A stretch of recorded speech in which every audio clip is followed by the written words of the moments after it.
we're going to try and recreate this. A couple days ago, little Kobe down here, he bit Scott. Scott came over to drop off some dog food. Did he just get here? Is that? Oh, cool. Scott's here. Okay, so we'll probably have to act quick. Anyway, he came over to. So let me set up what happened, because at the end of this, we have to figure out whose fault was this. There's definitely somebody to blame, that's for sure. And knowing the history of your dog is not the most important thing. I really, really want to make that clear, because Kobe, I got from up the street. He was chained up. He's been living on a chain for a very long time. However, that does not mean that I give him everything. He has rules, boundaries, structure for this, all the dogs here. So having those things in mind, knowing, here comes Scott, knowing where your dog came from helps, because it gives you an idea of, okay, he doesn't know a whole lot. And I'll explain what happened when this all took place and why he ended up biting. But holding on to that causes a lot of people to hold on to that story. And the story doesn't make Kobe let go of it. He doesn't give a shit where he came from. He's just happy to be here. He doesn't care what happens tomorrow. He's right here in the now. Most people hold on to that story with the rescue, especially us in rescue. It's hard not to, but when you hold on to it, you end up allowing all kinds of behaviors for your dog to have. Or my dog does this because he came from this. All right, well, great, but now we got to work through it. It's not a reason for you to always allow your dog to behave a particular way just because of where they came from. So those are things we have to let go of. We have to move on. You physically have to move your dog through some of these things. So let me let Scott know real quick. All I'm going to do. So what happened was I was sitting here at the computer and I was doing whatever I was doing. And I had all the little dogs out. So you have Joey. Millie's in the bedroom. I don't know why she didn't want to come out, so I left her in the bedroom. And Millie barks a lot. So I have Joey, Millie. Who else is out here? Scott, hold on just 1 second. So Joey, my little baby Kobe. You're such a good boy, Kobe. And where is everybody? Diamond and Rambo. Where am I? Diamond and Rambo, where are you? Where are they? Half my dogs are gone. Guys! I can't whistle to save my life. Okay, hold on a second. Gonna need these dogs. Don't say anything. Oh, there's Diamond. And Rambo. Oh, there's Bobo. Come here. What are you doing? Come on. Okay, so the reason I want all these guys out here is because they all got themselves worked up, but he's the only one that started. So they heard Scott. Here's the other thing. I don't let the dogs bark. I don't let the dogs bark at the gate. I don't let the dogs bark at fences. It's not something because it creates problems. They get themselves worked up, and that's what happened. So I'm sitting here typing. Everybody barks. I was like, whoop, come inside. And they all come inside except Kobe. Kobe stayed out there and barked a little bit longer. Oh, there they go.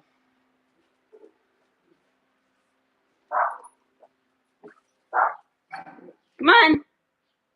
Diamond, get in here. Come on. Joseph. Okay, so everybody came in. Good job. Great job. Great job. Okay, you guys go away. When this happened, Kobe didn't come in. Kobe stayed out there and barked. They're my little dogs. Who cares? Right? That's my thought process. I don't care. I don't care at all. So I came over here and I let Scott in. Okay, Scott, hold on 1 second. And I let Scott in. What was happening was he was carrying some food.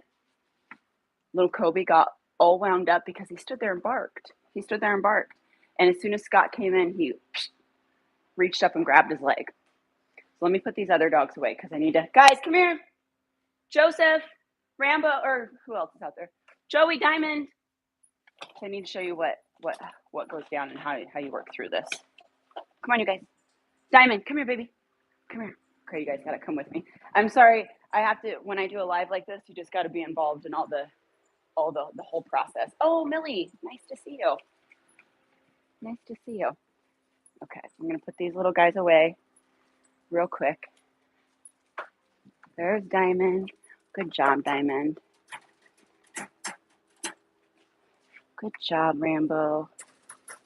Kobe, I need you to stay out here with me. Joey, Joey, come here. Joseph, come on. Oh, Joseph, come on. Hurry, quick, quick, quick, quick. We're going for a walk later. Hurry, hurry, hurry, hurry. Good job. Great job, Millie. Great job. Kobe's running to his kennel. Okay, Kobe, come here. Come on. Now, because he was so wound up and so barky, that should have been my first clue. I don't like that anyway. And yet I let it happen. And when he was out there and I let him keep moving around, it was too much commotion. So if I were to replay this, if I were to do it again, and yes, someone farted. Is it Kobe? Maybe. But like per usual, I'll blame it on Scott.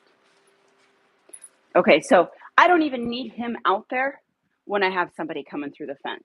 He doesn't even need to be out here, but if he's going to be out here with me, he's going to be on a leash. So we're going to flip this around. Scott, I'm going to undo this, and then I'm going to have you let yourself in. So hold on a second. Coke, come here.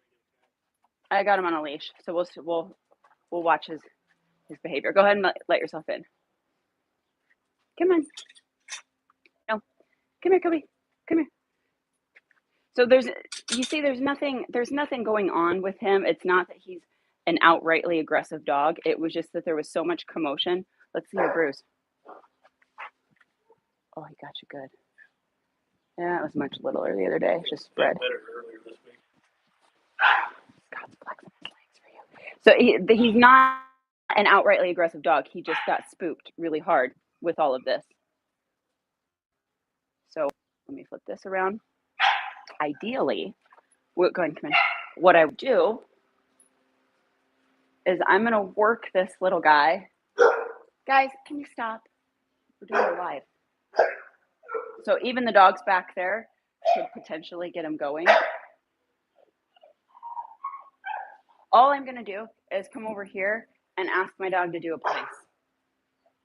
If your dog doesn't know a place, which probably most people's dogs don't, if you're watching this video, your dog doesn't know a place to be. Stop it. Because if they did, you wouldn't need this. But this, when you have this kind of situation going on, this is what needs to happen. I want my dog on a designated area.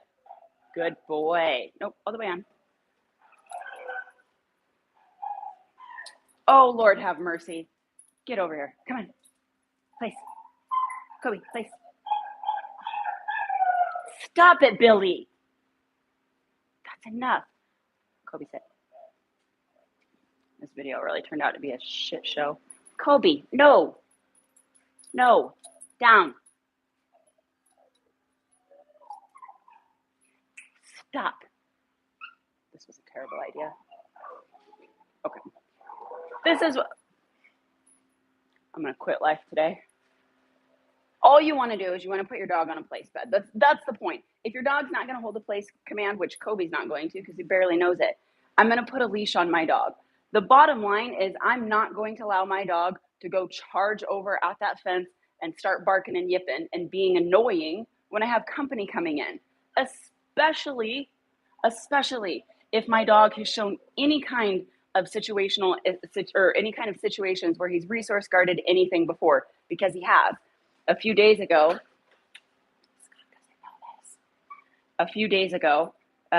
Kobe grabbed he got into the trash, and I went to take it from him, and he turned to bite me, which I'm pretty partial to bites. So, but Scott calls a bite. I called an air snap.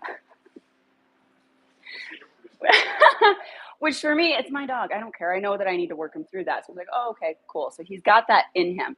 Knowing that a dog is going to do something like that, like they're going to guard, putting him in a situation where someone, stop. That's enough. You see him? He's got his face smushed up. Putting him in a situation that's going to cause him to get overly stimulated. Yeah, you're looking at a dog that's probably going to throw out a bite. And again, it's not because he's an aggressive dog. It's not because he's guarding his territory. It could be, but it's also because he's nervous. He's anxious. There's a lot going on. You just kind of throw him in the mix. And this dog doesn't know a lot of people because I don't have a lot of people come over here. I don't have a lot of guests come in and out of the house. So he's not used to someone coming in and out of that door. And then furthermore, he doesn't have a ton of training. He's got the foundational stuff, but he doesn't have all of the basics. He doesn't have, like, he's not going to hold a place command. He's not going to do, his recall's pretty good, but there's little things that he still needs to work on.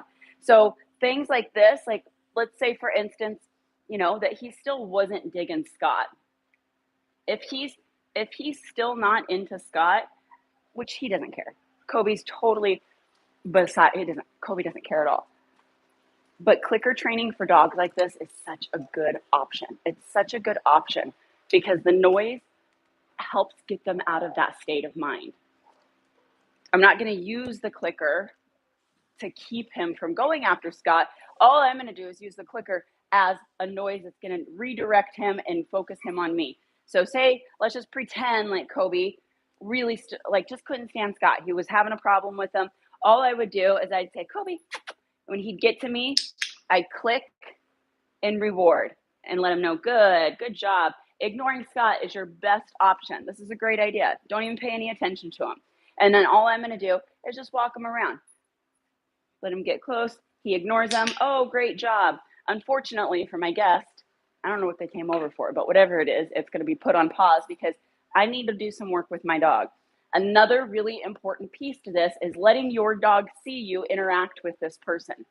If your dog's growling, don't do this. If your dog's growling and freaking out, don't do this. But for the most part, to come up here and say, oh, nice job. Hey, Scott. Yeah, that's a good boy. That's a good boy. To let your dog see you interact with that human's a big deal. It's a big deal. It matters to the dog. If all of this is going on and the dog is still, you're not there, you're too nervous. If you yourself are nervous, you're like, oh shit, I don't have all those things lined up. I don't have a clicker. I haven't figured that out yet. Put your dog in the crate. When someone comes to the door, walk up to the door and say, 1 second, and go put your dog in a crate. Do not let your dog get wound up and keep doing these things. One of the craziest things to me that I don't ever get is when I find out that the dog has bit like 7 people. What happened after the first bite? You didn't decide to put a leash on or put the dog away after the first bite. You just kept allowing the same situation to unfold and thought it was going to heal itself or remedy itself. It won't. That's not how it's going to work. It's not going to happen. So if you don't have the discipline to put a leash on your dog when someone comes over, you got to go put them away. Because when that dog bites someone else, guess whose fault it is? It's your fault. That's your fault. I mean, I'm not going to say that in front of Scott. I blame everything on him. Scott got blamed for it as soon as Kobe bit him. I said, what did you do? Why did you scare him? Why'd you do that to him? Why are you scaring my dogs? But the truth of it is, it's my fault. That's my dog. That's my responsibility. If my dog gets out and goes and chases someone, it's my fault. Why did they get out? Well, I always latch the door. My dad left the door open or whatever. I don't care. Don't have your dad over anymore. Tell your dad to I don't care. It's always going to be your fault. It's always going to be your fault. I'm going to be in Phoenix. I'd love to get out. Oh, absolutely. Brave one. Yeah, absolutely. You can email me. Email me on the website, handoverrover.com. But ultimately, like this is, this just happened 2 days ago. And Kobe I really was hoping he was going to be a little bit more amped up, but he's not. So this video pretty much bombed. But whatever. You get the point. You get the point. Yeah, you get the point. So clicker training is really, really, really good for reactive dogs. It's really good for aggressive dogs because it helps them. Is he going to get you? Are you getting nervous? What are you doing? Come here. Oh, great job. Great job. Good job, Kobe. We have another little foster dog of mine, not foster dog, but another dog in my rescue being fostered, little Ducky. She would be terrified of somebody. If somebody walked through the door, absolutely petrified, and to the point where she will just burst and scatter. She'll hide. Now, that kind of behavior, you really, really want to encourage your dog. Same kind of thing with Kobe. Same kind of thing. You're going to use a leash. You're going to use all your, your tools, but you really want to encourage your dog just to exist around these people. And the job of the person coming in, no touch, no talk, no eye contact. Same as Caesar. Don't do it. Ignore my dog completely. Ignore my dog. If my dog comes up to you, yeah, you can acknowledge them. But don't reach your hand out quickly. Don't do any of that. Just let my dog exist. You want to do that for several months before you allow, or maybe several weeks, just depends on how consistent you're doing things, before you let anybody come in and just pet your dog. It's not worth it. It doesn't matter. You don't need you don't need people coming over to wave treats in your dog's face to get them to like them. That's not going to help. It's not helping the problem. With some dogs, it's just going to make them a little bit more petrified. Some dogs are not going to quite understand why you're doing that. And with some dogs, they're going to take the treat and then be gone. Okay, that's great. But I still don't get this whole situation. Nothing makes sense. I'm still going to react the same with or without the food. Is that it? I think that's it. That's probably all that I had to say for that. Oh, Sky's here. Hi, Sky. Yeah, so, okay, this, again, the video didn't quite go how I was hoping it was going to go. I thought we were going to get more reaction out of Toots McGee, but we didn't. So tomorrow I'm going to do a video of flooding the clicker so that I can show you the breakdown of clicker training and how imperative that is with training your dog and what that's going to look like. But other than that, I think, unless anybody has any questions. Great job, Kobe. Great job, Scott. Thank you. We appreciate you. Sorry I didn't get the post. Yeah, see? Thanks a lot, Scott. Thanks for not getting bit. You really bombed this video. Okay, other than that, that's going to be it for the video today. I'm not going to go on for another hour because we're not going to get anything out of them. So bottom line, put your leash on your dog, throw them in the crate. If you have nothing going on, if you can't get them on a place bed, you still got to work all this stuff. Like, I'm going to do a video with Kobe with his resource guarding because I promise he'll try and bite me if I try and take food or something away from him. I just haven't done it because he eats in his crate. But when I saw the other day, I can't rehome him like that. I got to work him through that. And that's just a dog that lacks confidence. That's it. For him, somebody asked me before this started, got somebody's hair in my mouth. So, someone asked me before I started this video if I would do an in-depth video on resource guarding, because they're situational. There's different dogs that are going to show different kinds of resource guarding. Like Kuma, my Akita, she doesn't resource guard because she's fearful. She resource guards because she is a very alpha dog, and if we were in the woods, I would follow her lead all day long. I would just follow her because she's that kind of dog. She's not a reactive. She's not a fearful. She is there aren't a lot of those very, very bold dogs, those very alpha, like true alpha dogs that are going to look at you and say, nah, I got it. I'm going to do what I'm going to do because it's what I want to do. The only reason she doesn't do that with me is because we've worked really hard on our relationship. And so it's much, much different. Doesn't mean she won't or she can't. She still shows, a little bit of, I don't think so. But I work her through it. I don't just jump in there and grab things. With a dog like him, that's all fear-based. He's not super alpha. He's sketch. He just doesn't know. So we'll do a video on the difference between resource guarding and how you're going to work through those things. But for right now, the foundation, the bottom line, keep a leash on your dog, utilize your crate, and then we'll implement clicker stuff tomorrow. Okay, you guys, that's it. Like, subscribe, hit that notification bell. If you don't know anything about anything, or if you're just stuck somewhere, usually a good place, or usually where people get stuck, are with the leash. Because if you don't know how to work your leash, you have a real hard time making sense of communicating with your dog. So if you haven't checked out the Leash Foundation course, it's $20. It's 7 videos. Start there. It's a really, really great starting off place, and it's a really great place to go back to if you've been doing all this stuff and you're stuck somewhere. And then there's also a private Facebook group with it. So I'm in there every day, and you can have access to me through there. Okay, that's it. Thanks, Scott, for helping us. We'll see you.